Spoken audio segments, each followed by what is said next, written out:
Welcome back to the channel, guys, and my review of the Adidas Tyshawn Jones, or Adidas, however you call it.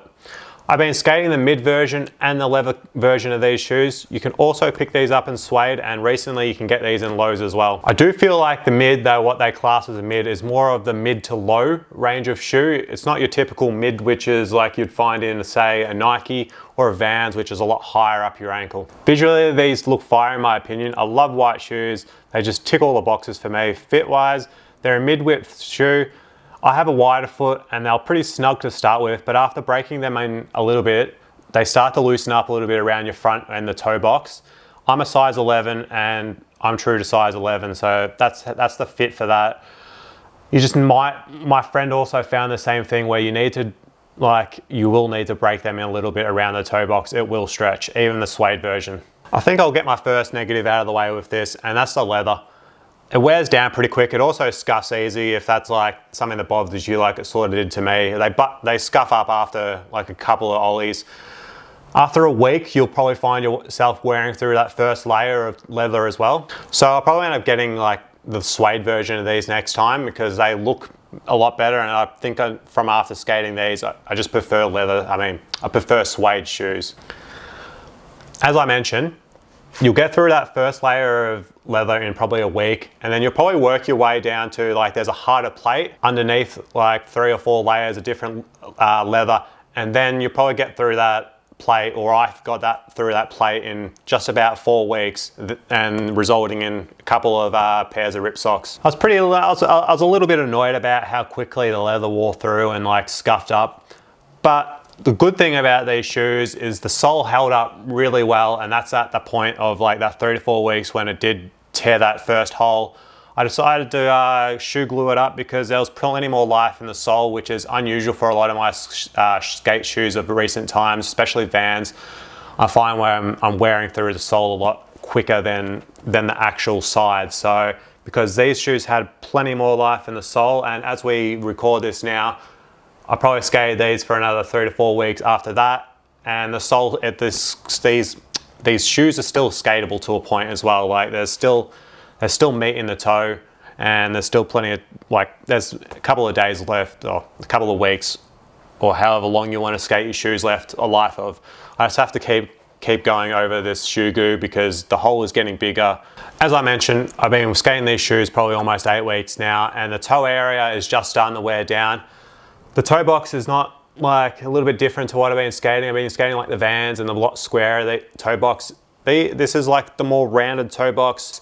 You do get a nice flick with this, and as I mentioned, I haven't worn all the way through that with that flick, and I've been doing plenty of kick flips, and I had that thing where I was trying to do the tray flip. Not that you use your front foot really much on a tray flip, but I've been giving these a really good wear test, and they're holding up in that toe box.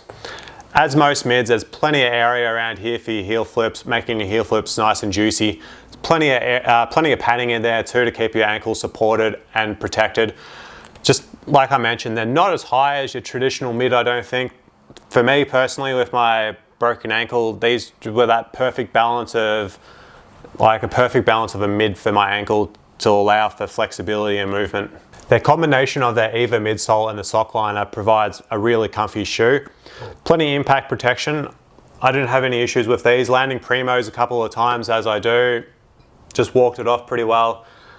So for impact wise, I rate these are pretty solid, as most cup soles you probably should find that have a good impact protection. Yeah, so I was a little bit bummed how easily it scuffed up and went through the leather, but that's leather for you. It happens. It will happen with suede too, but like I mentioned, I'll probably get the suede version next time because I really like the way these shoes look. I really like the way they skate. They feel good. So everything, it ticks all the boxes for me personally. It was just that leather. It's just that little bit of a downfall, but suede, and if you shoe glue it like I have, you're going to get plenty more life because these shoes so far have had the best sole life that I've had in any skate shoe. Like I'm skating Nikes at the moment, and the sole is going down pretty quick as well. I reckon I'll get through the sole before I get through the side. Happened with my Vans. It's happened with a lot of my skate shoes, even the Etnies Mariner, however you pronounce that. But these ones, the sole just keeps going. You just have to chuck some shoe glue on there. If you guys got a suggestion of what shoes really have a strong sole and you don't get through it like quickly as I do, let me know in the comments because I'd love to skate those as well. Oh, and another thing, props to Adidas, their shoelaces have not ripped at all. That's great. It really is. I don't find that in many shoes. But let me know in the comments if you've skated this shoe, what you think of this shoe. Have you skated the low version? Is there much difference between the low and the mid, as in for performance wise? I don't know. I know on the low they have, it is leather upper as well, but they have the toe cap that's suede, because maybe other people finding in Adidas found that the leather didn't last as long as people wanted, so they've added that little extra patch around there to prevent the blowouts quite as early. But as usual, like I always say, if you like this video, hit the thumbs up, consider subscribing, and I'll catch you guys in a new video soon. Peace.